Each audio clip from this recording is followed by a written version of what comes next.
word of life. Welcome to The Explainer, where we love digging into source material and finding the stories within.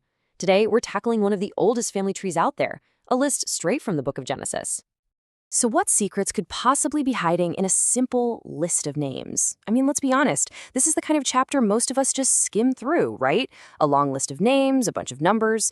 But what if I told you this isn't just a list? What if it's actually a carefully constructed countdown with a whole hidden story packed inside? All right, so the whole thing kicks off with this really formal title. This isn't some casual, hey, here are my ancestors kind of thing. It's being presented as an official record, something important, a document that's meant to connect the very first human to, well, to whatever comes next.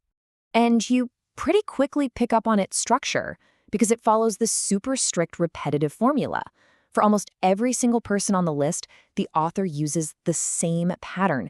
It creates this powerful rhythm, this beat, that just pulls you right through the generations. This rhythm is built on a really simple but profound cycle of life and death. Let's just look at the first few generations, and you'll see this pattern in action. Notice how kind of hypnotic it feels. It all starts, as you'd expect, with Adam. The pattern is laid out perfectly right here. He lived 130 years, had his son Seth, then lived another 800 years, so 930 in total. And then you get that final blunt statement, and he died. And then the pattern just keeps going with his son Seth.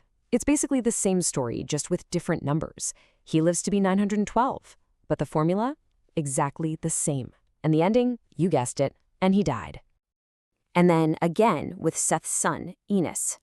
Lived, had a son, lived some more, and then that inevitable conclusion. This relentless cycle of birth, lineage, and death is like the drumbeat of this whole chapter. Yeah, it just hammers this point home over and over. Generation after generation, it's the same fate. See, this isn't just a list. It's a really powerful statement about human mortality in this ancient world. But just when you've been lulled into this rhythm, the author completely pulls the rug out from under you.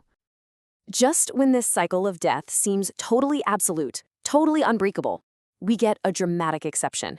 Something is about to happen that's completely different from everything we've seen so far. Think about it. The text has built this rock-solid expectation. Adam died, Seth died, Enos died, you go down the line, Canaan, Mahalalel, Jared, they all died. So you're naturally wondering, what about the seventh guy in line? Is he an exception? And boom, there it is. The formula just shatters. That phrase we've heard over and over, and he died, it's just gone. Instead, we get this really mysterious and totally unique description. Enoch doesn't die. He was not, for God took him. Wild, right? I mean, the contrast couldn't be more obvious. On one side, you've got the standard ending for everybody else. And on the other, you have this total anomaly with Enoch. This isn't just a different ending. It's a signal to the reader that maybe, just maybe, something else is possible beyond this relentless cycle of death. But wait. That's not the only time the pattern gets broken.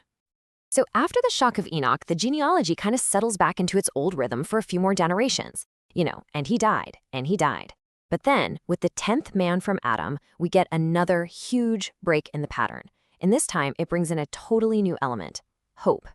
So when Lamech names his son Noah, he does something that no other father in this entire list has done before. He gives a prophecy. He actually attaches a meaning, a future hope, to his son's name, and he even calls back to the curse on the ground from way earlier in Genesis. And that is a massive shift. Up to this point, the whole genealogy has been a record of the past, who had a kid, how long they lived, and when they died. But with Noah, it suddenly becomes this bridge to the future. It's not just history anymore, it's prophecy. It's pointing toward a major, world-changing event. Okay, so let's connect the dots here. What's the point of this whole structure? This super rigid pattern with these two really dramatic breaks. Let's zoom out for a second and see how the pieces fit together. I mean, the sheer scale of this era is just mind-boggling. You've got these incredible lifespans, like Adam's 930 years. And then you see Enoch's life, which, at 365 years, is actually exceptionally short by comparison. It really makes him stand out even more. And then, of course, you have his son, Methuselah, who hits the absolute peak. 969 years. That is a staggering number. And it's meant to tell you that we're talking about a completely different era of history, right? An ancient world with a totally different sense of time, one that's stretching from the moment of creation all the way towards some kind of coming cataclysm. So when you put it all together, you realize this list isn't just a list. It's doing at least 4 big things all at once. First, it's a chronological bridge, literally connecting Adam to Noah. Second, it's a theological statement, really hammering home the idea of mortality. Third, it uses those breaks in the pattern, Enoch and Noah, to foreshadow that death isn't the whole story, that God's plan is still moving. And finally, and maybe most importantly, it's setting the stage. It's the countdown to the next massive event in the story, the Great Flood.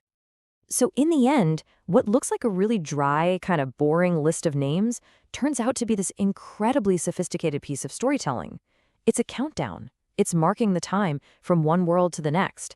And it's telling us that even in a story that seems completely defined by death, destiny is always, always moving forward.